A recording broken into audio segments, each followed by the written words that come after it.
Welcome to another episode of The Swarm, a business and technology podcast brought to you by MyKrill.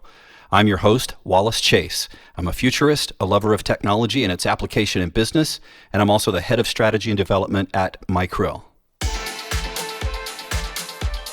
If you're not familiar with MyKrill, we're a very different type of consulting practice, and what makes us unique is that we're obsessively focused on our clients having what we call triumphant outcomes.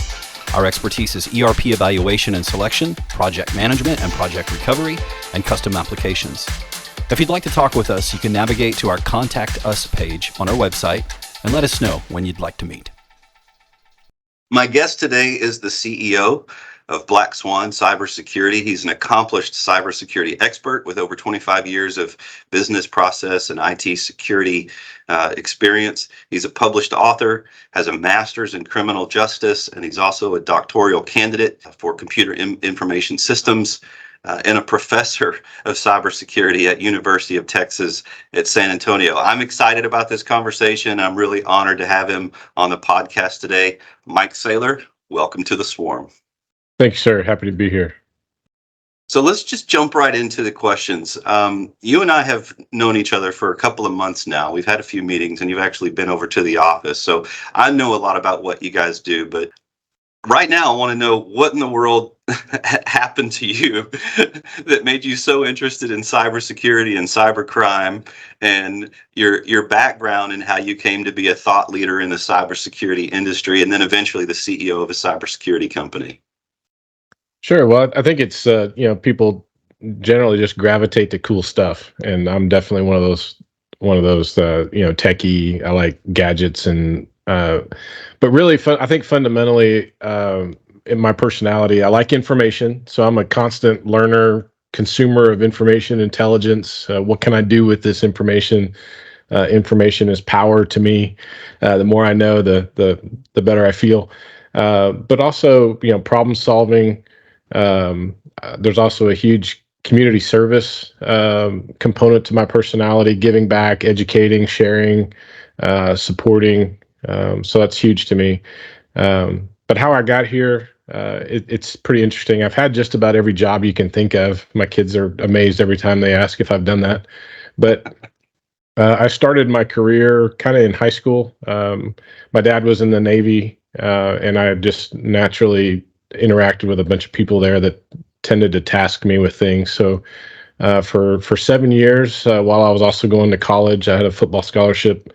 And believe it or not, my first college degrees were not computers, even though I knew I wanted to do computers since like junior high. Just different paths and different opportunities put in front of you. You kind of just have to figure things out.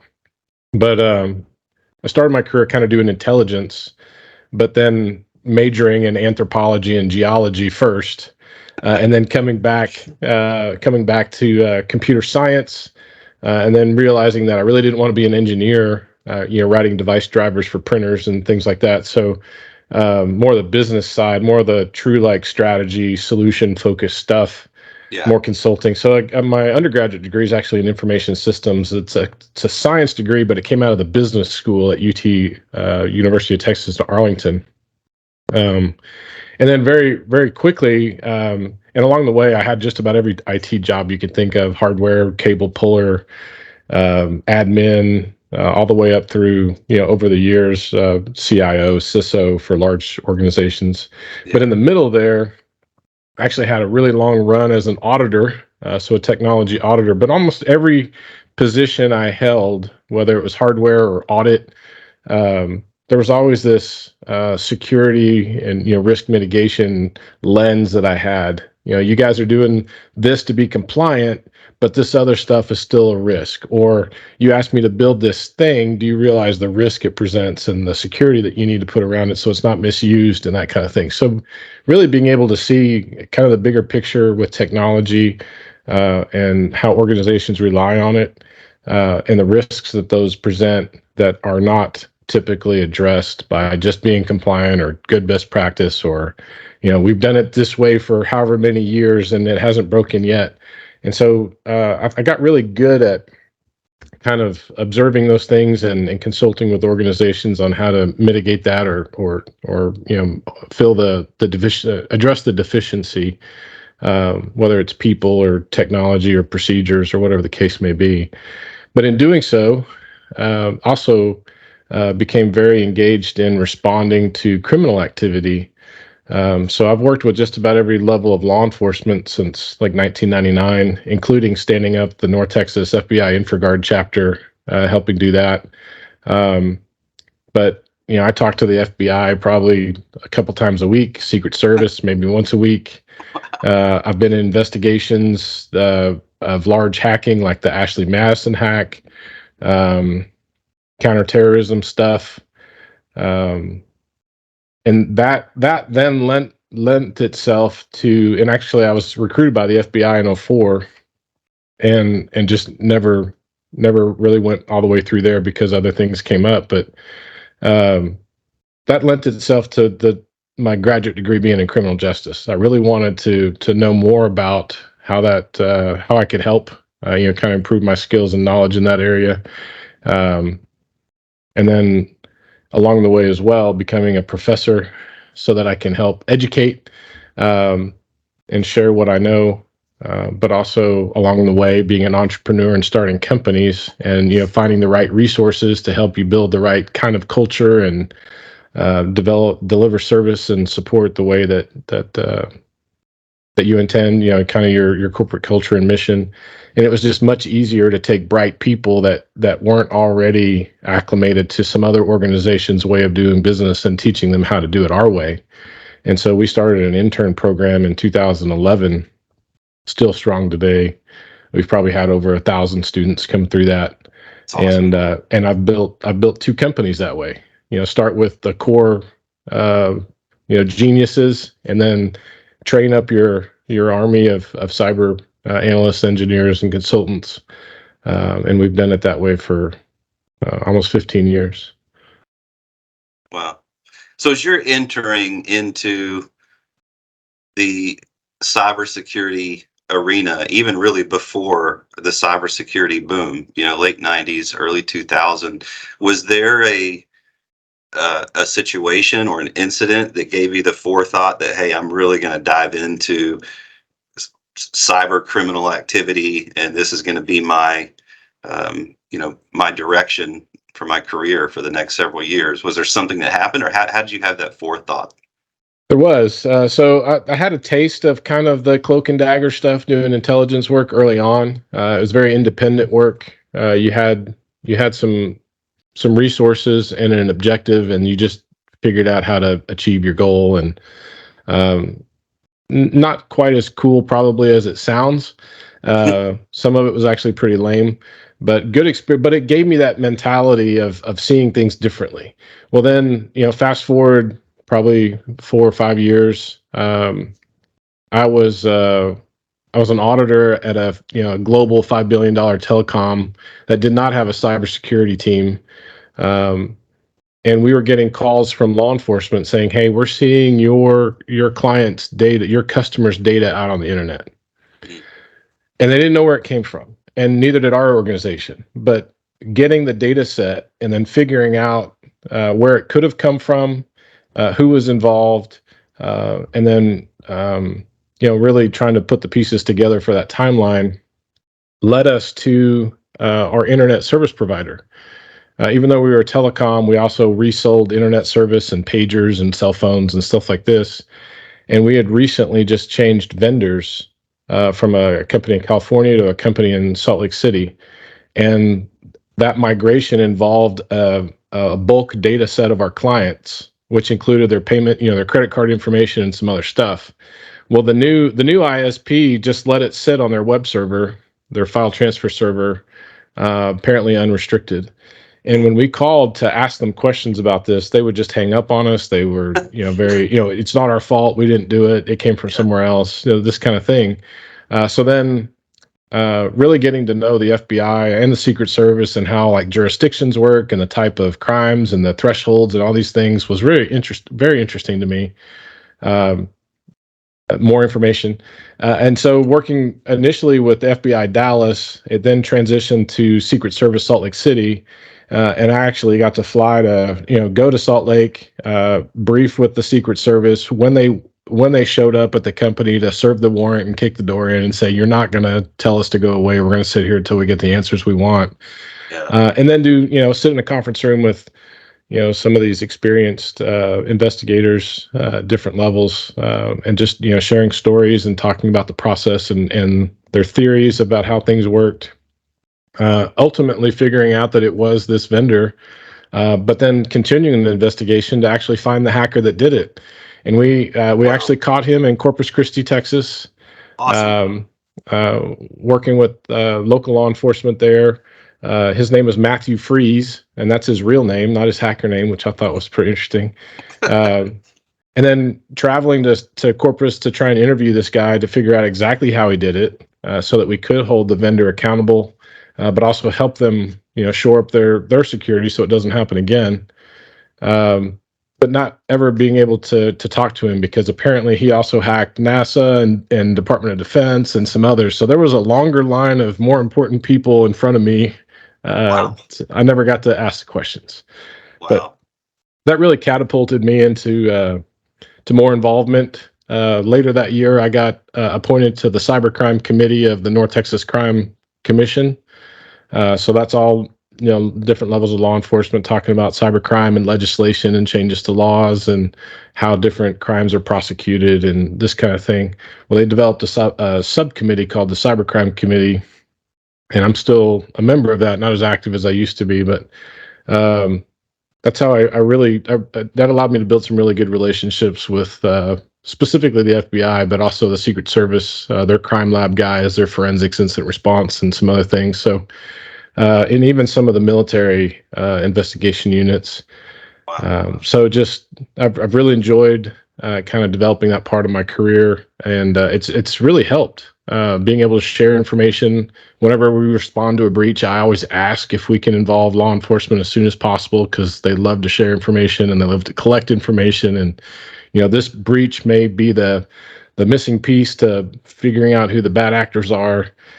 Or maybe this other client, paid for the ransomware decryptor that may work in your environment, so you don't have to pay the ransom. So this kind of things, that kind of collaboration exists, and I don't think a lot of people know about it.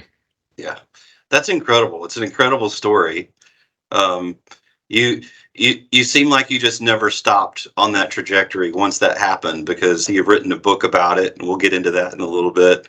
And you like to share information about it. I've learned a lot just from talking to you the few times that we've talked about.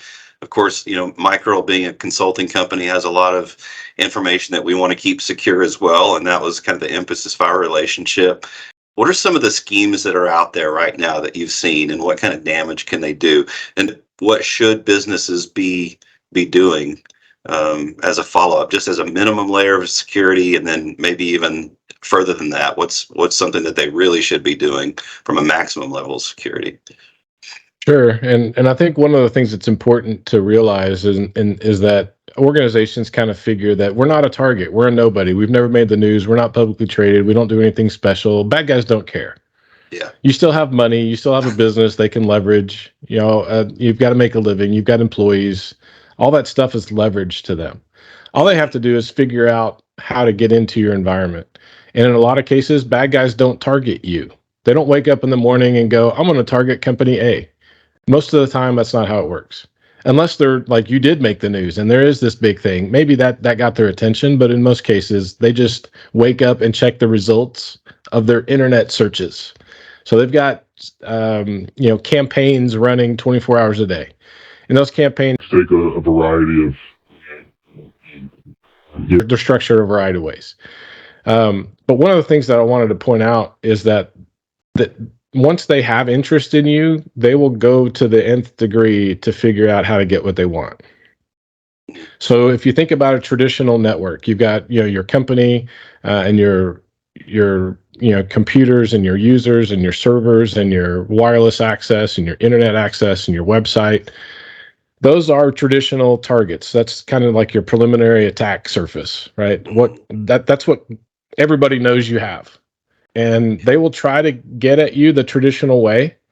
But if they really want what's in your company, your prized possessions, your data, your financials, your money eventually, or your intellectual property, then they're going to do as much reconnaissance on you and your employees and who you do business with, who are your customers, who's your partners, what were your tax returns, and then from that, they're going to try to exploit every potential attack surface related to those things. And what I mean by that, let's say you're a target at Micro. Well, maybe Micro invests a ton of resources in securing Micro. And so attacking you directly is a waste of time.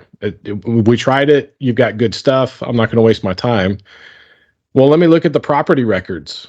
Let me look at tax returns. Let me look at LinkedIn and find out where these potentially high-valued employees or partners or customers live. And I'm going to go to their house and sit on the street and attack your wireless and attack your Bluetooth and maybe bug your car.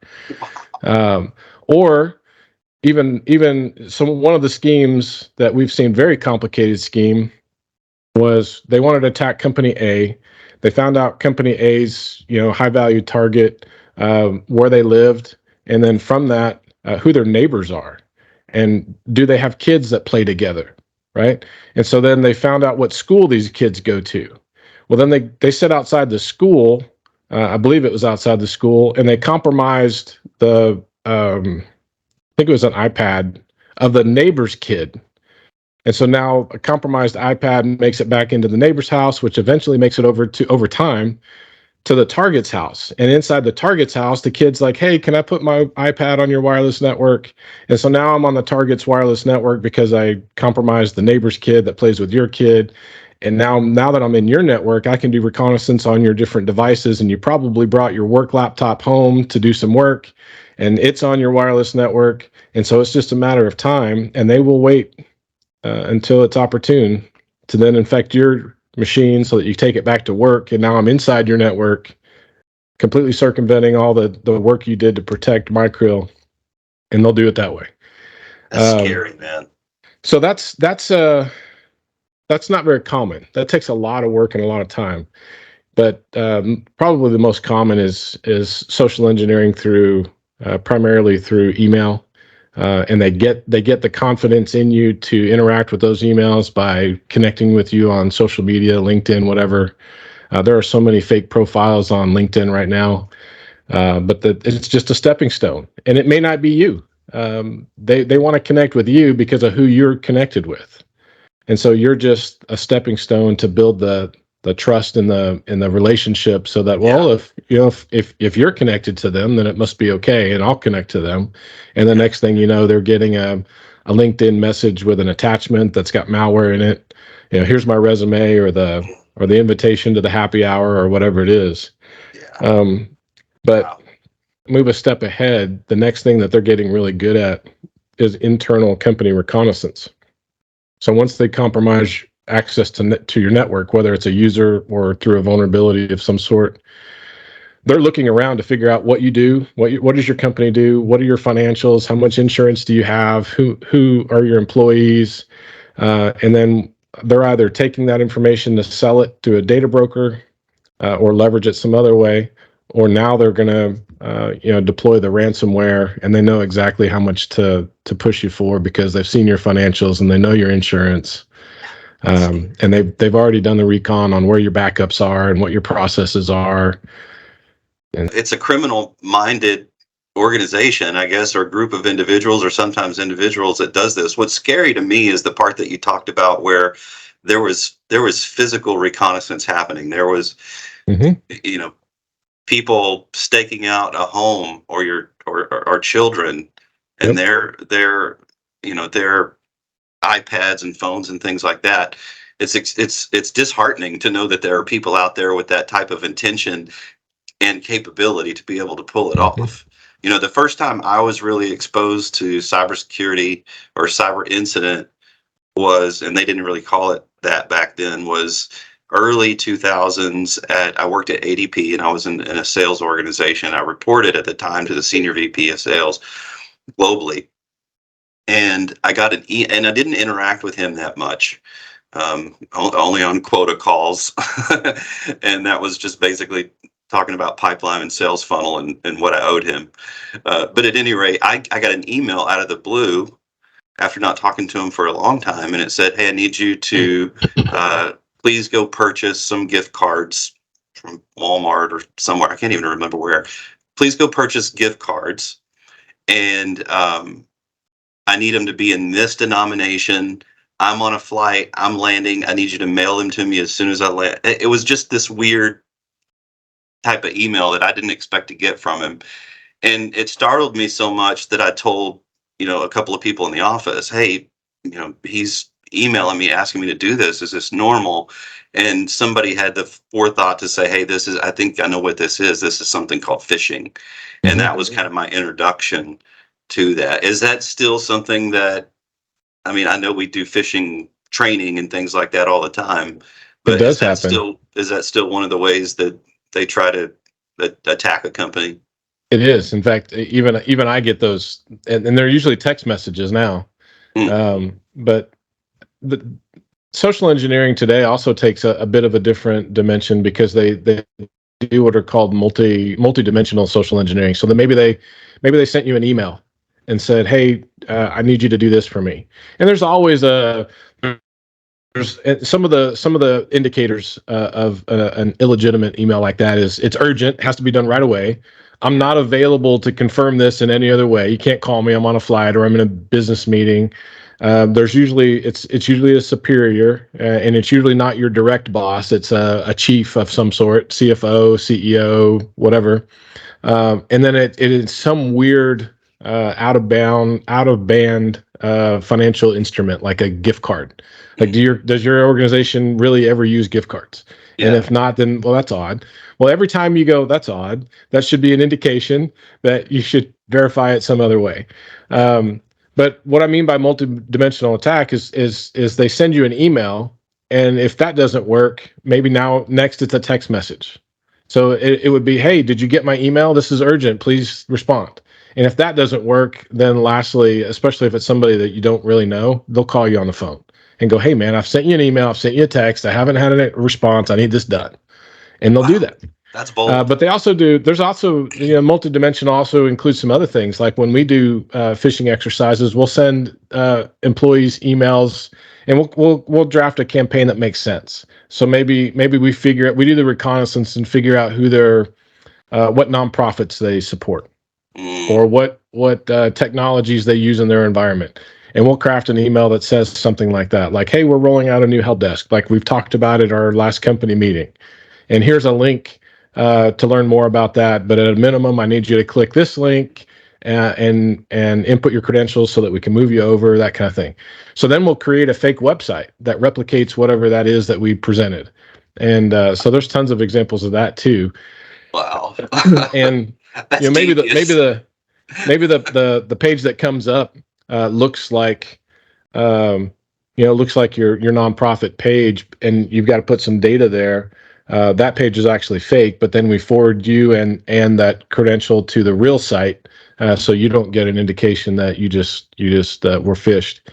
But yeah, phishing is still a huge problem. In fact, the stats of unsolicited email, back in the day, I think it was some crazy number of millions a second of spam email go out a day.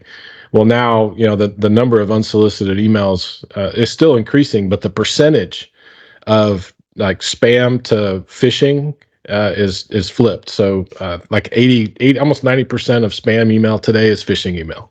Yeah. And I see it more now in like my home email, like my Gmail address or something like that. And I've gotten to where I could pick them out right away. It's, "Hey, Yeah. claim your prize." It's your Best Buy. You got to claim your prize at Best Buy. It's a TV, and I can see how, maybe, someone, who's not familiar with this type of stuff, or, maybe elderly or something like that, could just fall for it right away, and it's scary. There is another attack that we call brand jacking. And so, yeah, so you mentioned you worked at ADP. Well, there was another a payroll processing company, and a lot of their clients are just mom and pop shops like lawn care and house cleaning, and um, bad guys used their brand, or they tried to replicate their brand to further legitimize the phishing email that says you've got to change how you make your payments and where you put your money to pay your employees and that kind of thing. So they jacked their brand and to use in their phishing attacks so that it looks more legitimate. And then how do you consult with a company to try and standardize and kind of watermark your brand so that when people get emails that look like yours, they have confidence that it really is yours. What are, I guess, one of the main one or two things that small companies can do? And then what are some of the things that, I guess, in your mind, some of the larger companies that have a lot of sensitive data, a lot of intellectual property, a lot of different, money movement mechanism, things like that. What should they be thinking about if they're not thinking about it already? Man, I could talk the rest of the day on this. Fundamentally, well, probably my biggest recommendation these days with ransomware and other issues is make sure you have good backups. Back up all the stuff that you care about. Storage is cheap today. It's nothing like it was even 5 years ago. You can get 4 terabyte, 100 terabyte drives for nothing.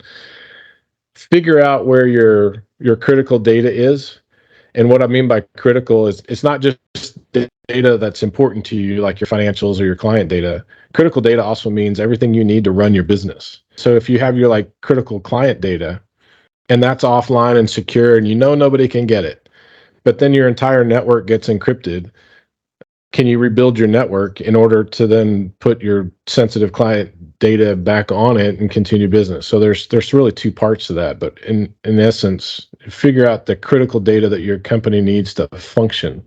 And so that's your operating systems, your applications, your configurations, and then all your data. And make sure that's backed up and reliable and offline. We have so many clients that say, well, our backups are this server over here, but only one person has credentials to those, and it's pretty safe. Well, bad guys are going to be in your network until they figure out what those credentials are. And once they have that, then they're going to strategize about how to, delete your data, delete your backups, and then infect your network. And I've seen that on so many incident responses that we've done over the years, and some of them have been pretty bad, like billion-dollar companies. But and to your point, that's a big company. Earlier this year, we helped a 5-person company recover from ransomware, and their backups were completely annihilated as well. So the bad guys don't care. They'll figure it out. They'll figure out a way to get something out of you once they figure out who you are and what you have. So backups are critical. But in that exercise of figuring out where your critical data is, expand on that. So, all right, so all my critical data is on this server. All right, what are you doing to protect that server? What are the layers of protection? There's physical security, because if I can touch it, I can own it. I don't need a password if I can take the machine. I don't need a password if I can plug into the back of your firewall or router or whatever, technologies in the infrastructure. I don't need a password because I can just collect data, and I have the time and the patience to do so. So from your core critical stuff, expand out from there, and what are the layers that you have in place, the people, the processes, the technology that can mitigate the risk of that stuff being stolen or deleted or changed, and then start to address those things. Build a roadmap. You can't do it all overnight. Maybe there's the resources required to fix those problems exceed your budget. Well, then at least you have a plan. And now you can begin to prioritize and address those on some kind of roadmap. And there's always alternatives. And in that process, you're going to determine that you don't have enough people. The people you have don't have enough experience or the right skills, and you don't have the right technology to really fill all the gaps. Well, that's when you start looking for outside. Let's find a vendor. Let's find someone that I can call when I have a question, or the expert that can come in when we have a problem. At a minimum, if we ever have an incident, who's going to help us get us through that? And one of those resources is law enforcement. And figuring out who to call needs to happen today. So reach out to law enforcement, local police department, local FBI office, and just say, hey, I'm just a local business and I want to make contact now in case something happens in the future. Yeah. They'll probably buy you coffee or lunch, and you'll have a phone number. So I tell clients today, if you get a breach and you call the Dallas FBI, you're going to leave a message. It's going to go to a voicemail box. Yeah. But if you reach out to them today and say, I'd like to build a relationship with you guys, then they'll meet and you'll get somebody's business card with their cell phone number. And when you have a problem, you're able to call a person instead of a mailbox. Yeah, and then that's insightful. I wouldn't even think about that. Proactively get in touch with some of these agencies. Well, it includes your insurance company too. A lot of our clients that we do tabletop exercises for, they're like, all right, so when do we involve insurance? Well, you should call your insurance company and ask them, when do we report a breach? When do I call and tell you we've got a problem? And a lot of them will say, as soon as you figure you do, as soon as you think you have a problem, call us and we'll guide you through whether or not you need to, we need to be more involved. But at a minimum, and this is for kind of bigger breaches or bigger incidents, a lot of insurance companies will only cover certain things. And in covering those certain things, a lot of times you have to be on their pre-approved list. And so you may be using a vendor and spending a lot of money that the insurance company won't reimburse you for.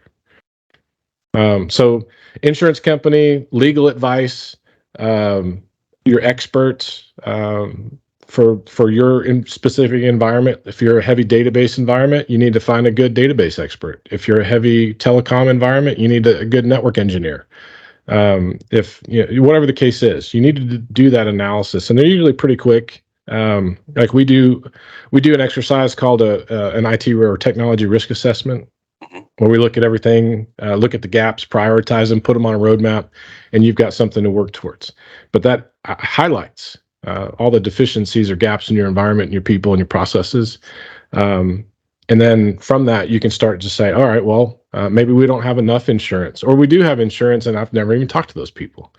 Or Bob handled the insurance and he hasn't been here for 5 years. So who knows what.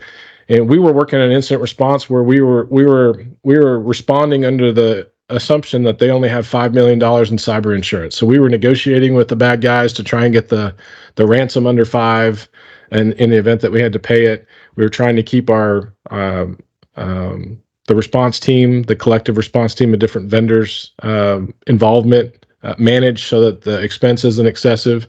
And 4 days into it, somebody walks into the briefing call and hears us talk about $5 million in insurance, and they go, we have $10 million in insurance, right? And you're like, where did that come from? Well, yeah, we have 2 $5 million policies. And nobody knew that. This wow. Analyst that just happened to be walking through the room that reviewed some contracts not too long ago. And so all that stuff is really important. You need to get your ducks in a row, because it's not a good time to start figuring out who's on first or what play we're going to run or who the head coach is on game day. You need to figure out what all that is today as soon as possible. Yeah, I think this is so insightful. And, a lot of our listeners are small business owners too. It's top of mind for us all the time, and for our clients as well that we talk to and that we deal with and we work for. So I think it's extremely insightful, some of the things that you're talking about. I want to switch gears a second and go because I want to be mindful of your time. I want to switch gears and talk about something that I think is pretty interesting, and that's that you're an author. And I want to know a little bit more about the book, and then the process of how you got involved with that. Sure, and some of that goes back to the evolution or expansion, I guess, of my perspective and the value I hope to give back. And that's, I went from an information systems degree into criminal justice. And that's primarily because in my experience with not just the FBI, but definitely the local police departments, they don't have the right resources or training to deal with digital evidence and where to look for stuff, right? So really helping train them. Like we were part of the Dallas FBI's training on, what is the dark net and how do we get there type of thing years ago. Yeah. It wasn't just us, but we were part of this big training. And then continuing today, asking questions and being kind of a consultant, or at least a sounding board for law enforcement when they have cases that involve phones and social media and encryption and this kind of stuff, tracking the transactions of cryptocurrency, and really understanding why somebody would have done what they did. A lot of the cases that we get in our organization, where companies come to us, or individuals come to us for help with digital crime type stuff, we always try to figure out, well, why? You say this has been going on for 7 years or 5 years. Why? Why would it be going on for so long? Who are you? What do you have that's so valuable? Because there's expense involved with that. If someone's really doing that for that long, someone's investing money to get it something valuable. Yeah. So understanding that. So the importance of my role in the book is really working with criminal justice people. A lot of the other co-authors are criminal justice people. They're former law enforcement, sheriffs, federal law enforcement, and so they wrote this book, and it used to be called Computer Crime and Computer Terrorism. And I told them we really need to change that. But I first got involved really heavily in the third edition of the book while I was a graduate student, which was also pretty cool for me, because the cohort that I went through at UT Dallas was all law enforcement, all the chiefs, Chief of McKinney, cool. Chiefs from Dallas, chiefs. So I was like one of the only non-chiefs in my class. So it was super cool to share some stories and work with them to get through that degree. But the idea there was, instead of having to write a thesis, which is typical for graduate level degree, my graduate professor, Bob Taylor, who was the one that started the book, asked me to review the book and give him some new content as part of instead of writing a thesis, I just had to make his book better. And so I reviewed the whole book and gave him a ton of suggestions.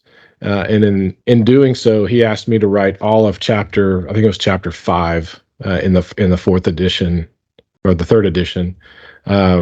So I wasn't a named author on the book, but on the first page of chapter 5, at the very bottom, it said contributed by Mike Saylor. So I got some accolades there. But then also, I've done presentations and public speaking for 20 years, and so a lot of the graphics and things that I would create to support my talks, they actually put in the book. So I actually have some referenced graphics and things in there. And then so that was my introduction to the book. And I think the value I brought to that was the cyber perspective, the actual everyday, we deal with bad guys in cyber, and we know how the investigations work and the tools that are really needed and how that process would go. I was able to offer that perspective to the other authors and really improve the value and the context in a lot of the contents of the book across the multiple chapters. And then the fourth edition, one of the authors fell off, and I was named author on the cover.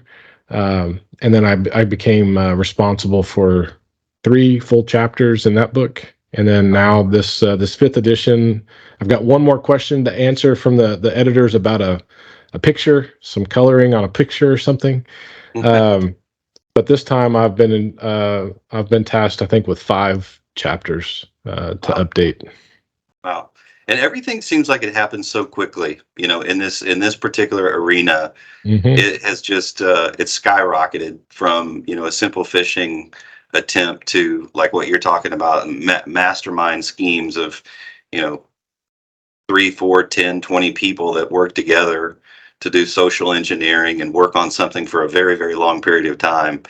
And one of the things that's fascinating to me now is the more we as Micro get into some of our development work, we're looking at AI engines and machine learning and things like that.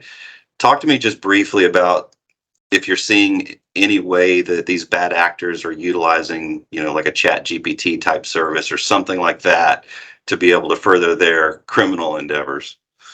Absolutely. So I think Chat GPT is great for developing phishing campaigns and conversations. So I can, especially as somebody that's been, like much like this meeting, maybe transcribed. If there's any transcription out there about how I talk or the things I would say, my vernacular or a particular topic that I'm passionate about, you can ask Chat GPT to replicate that or create something new. And it'll go find something I've written. Fortunately, my name is very close to a billionaire that started MicroStrategy. So a lot of times that I've tested this, it's actually come back with his stuff, That's cool. which is good for me. So ChatGPT is really great at going out into the body of information that's publicly available and developing new content. And you can do so based on a theme or the way somebody talks or in a certain way. You can define those types of parameters with what you ask it to create. AI in general is getting pretty scary. There are already cyber criminals using AI to conduct attacks, and it's easy. It's easy to do, and it goes back to bad guys being lazy. They'd rather be playing games or whatever they're doing these days, and just have the AI do the work. And we've seen that even on commercial, like legit tools. There are fully automated network penetration tests now. There has been for a while some AI technology that sits in your environment and simulates attacks, so that you can, at random or on a scheduled basis, figure out whether or not your controls and your people and your processes are working, well, but also growing and evolving. When you added a new server, you added a new network segment, or we acquired this company and integrating their network into ours. So it's just kind of an ongoing thing, and AI will go out and inventory all your assets and learn your behavior and baseline stuff. And so it's pretty scary, and I think it's just going to really accelerate bad guys' success. It's been improving over the years anyway, and mainly because we are continuously behind in how to react. I tell everybody all the time, secure your data. And the very next client incident response call may be somebody that I've already known, that I've already told that to, and they're like, yeah, we just never got around to it, or we didn't get the budget, or we couldn't get it to work, or whatever. A lot of the vulnerabilities that are being exploited today are usually somewhere between 5 and 8 years old. If it's not a 0-day, it's one that's been around for a while that companies just either haven't fixed or haven't figured out how to fix without breaking other stuff. So where do you see it going? What's the nightmare scenario? I'm curious. I hear people talk about AI from just a general cybersecurity standpoint. Where do you see machine learning going, and how do you see it affecting your industry? Well, I think I'm going to make a general statement about AI and technology in general. I think we have evolved and are continuing to evolve into putting more trust in technology. Just take Chat GPT as an example. If you ask Chat GPT today something that you really wanted to know, maybe you're going to base a decision on it, and you're going to rely on this AI to give you the information you need to make that decision. And it comes back and says, here's the data you need. And you're going to go, okay, well, that helped me make my decision. Did you validate the data that it gave you? Or did you just go, this is AI and it's smart, and I'm just going to rely on what it said?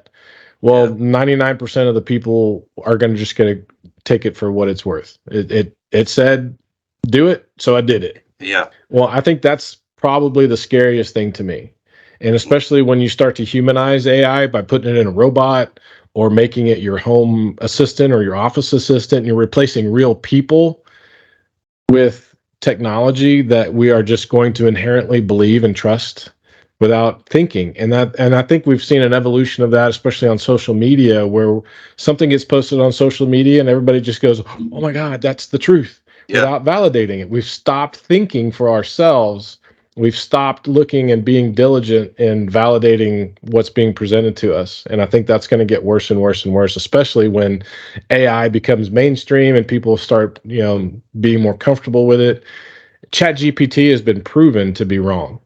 They did some story on I think it was a journalist, and they asked ChatGPT to write a history of all the things that she's ever done, and like 80% of it was wrong. Wow. It just made it up pulled it out of the air and said, here's what she did. And she's like, I never did that. And no one with my name has ever done that. So where did it get that information? That's interesting. So it's coded to fill in the gaps with some sort of data somehow, so that it it seems seems like smart. it. And so that's scary to me. And now apply that to cyber. If we're going to use AI to do our network assessments, are you just going to believe what the results are, or are you going to go validate it? Well, if you have to go validate it, then why would you use AI to begin with? Yeah. Because there's already tools out there that you run to tell you where your problems are. Well, then you're going to go validate whether or not that's a real problem. I have a great example of that. We did a security assessment for a multi-million-dollar telecom cell phone company, and the preliminary results came back and said they had 300 Xboxes running in their environment. Xbox. And so I talked to the CIO and go, do y'all have some kind of like employee like entertainment area? You have like an arcade? Do you let people plug stuff in? And he's like, not at all. Well, the reason we had that response was because that was a typical response from a device. So that the tool said, what are you? You know, we tried to enumerate what this host was. And the host says, I've got these ports open and these services running. And the tool goes, oh, that's what Xboxes do. So it must be an Xbox. Well, then, if we reported that, we would look pretty silly. Yeah. Because obviously they didn't. So now you've got to manually go validate that. All right. Well, let me run some other queries and let me look, run some other tools, or actually just walk over there and see if that's really what's plugged into the wall. Right. And well, that's what AI is going to do. AI is going to run these tools to collect information about something. And it's either going to immediately say that's an Xbox, or it's going to be tied into these other tools, which you then have to tell it what to use and how to respond and how to validate. And so similar to, I almost the evolution of a lot of cyber tools. It started off with this, this push button thing, but then required a ton of manual validation. Well, then someone thought, well, I can automate that somehow. And sure, automation addresses maybe a percentage of the population of things that may be accurate, but that doesn't remove the need for people to validate. And whether that's the results of a query, the data from a question, the story it creates. What scares me is we're going to continue to devolve into trusting technology and not doing any of the work ourselves. Yeah. And that ultimately is going to provide a lot of opportunities for bad actors to take advantage of. And because they know people. Yeah. The implications are astonishing. That is one of the continuously growing reasons for success that bad guys have, is they understand the inherent flaws in human nature. We are lazy as a species. We do have a kind of a herd mentality. So if you told me something was true and I know you and I'm like, well, he's a smart guy, it must be true. And I just rely on that. I don't go verify it on my own. And that may be appropriate in some cases, but really important stuff, like you're going to make life decisions or big financial decisions, or, the application of other, resources, that should be validated somehow, and not just, trust some, especially a tool or an AI to give you that information. Yeah. This has been a great conversation. I want to end with just one thing, and that's let everyone know, all the listeners and the viewers, what BlackSwan is, what you guys do. Give us the bullet points. I think a lot of people want to know now that they know who you are and they find you very fascinating and interesting and have all this thought leadership and all this experience. What is BlackSwan? What do you guys do? Well, thanks for all that. First, I'm trying to get our marketing guy to change our slogan to something like we do cyber ... all of it. But I think that might be presumptuous. But we truly are a full life cycle cyber company. We can help organizations figure out where they are from a cyber best practice hygiene perspective and develop strategy and cyber program. We can help you line up with any compliance or regulatory requirements you have, whether it's NIST or ISO, or maybe you need to get a SOC 2 Type 2 on the services you provide other people. We can help you with those readiness assessments and develop a remediation or a maturity roadmap, and then help you with the remediation as well. We also do training on cyber, both kind of customized, instructor-led or Zoom-led, but also some packaged solutions like phishing exercises and so on. We do traditional cyber stuff like vulnerability assessments, pen tests at every level, facility, you break into buildings in the middle of the night type of thing. And that's kind of the coolest part. But then just traditional stuff like networks and applications and mobile devices. We do incident response, and so if you have a problem, well, we can help you through it. Forensics in the event that we need to collect evidence, maybe it's employee misconduct or someone left, and you need to determine whether or not they took a bunch of data with them, or you're in the middle of litigation and you need an expert to help you analyze data. And then at the core of our company is a 24/7 fusion center. We're fully U.S. staffed, U.S. based, U.S. platform. Your data stays in the U.S., worked on by U.S. people, U.S. citizens. We also have an on-premise deployment in the event that your data needs to stay inside your walls instead of up in a cloud. But we monitor your stuff 24 hours a day, whether or not you have, and we've got some kinds of clients that have everything you need. They have the entire solution. They just don't have enough people. And so we fill in the gaps. We'll do after hours and weekends so that your people have time off and can do regular life stuff. But then we have clients that don't have the right technology. So we'll work with you to find the right solution that fits your budget, that makes sense. And then our people will monitor it and support you 24 hours a day. That's great. That's a great explanation. I know I'm a fan of BlackSwan, so, and now I'm a fan of Mike Saylor as well. Thanks for giving me the time today to join me. I know you're busy. Tried to keep this to right around 45 minutes. This has been a delight, man. A real pleasure. I appreciate it. Thanks for being on the Swarm. You're welcome. Thank you. Thanks. I'd like to thank my guest today, Mike Saylor, CEO of BlackSwan Cybersecurity. And I'd like to thank you for listening to The Swarm, a business and technology podcast brought to you by My Krill. If you'd like to talk with us, you can navigate to our Contact Us page on our website and let us know when you'd like to meet.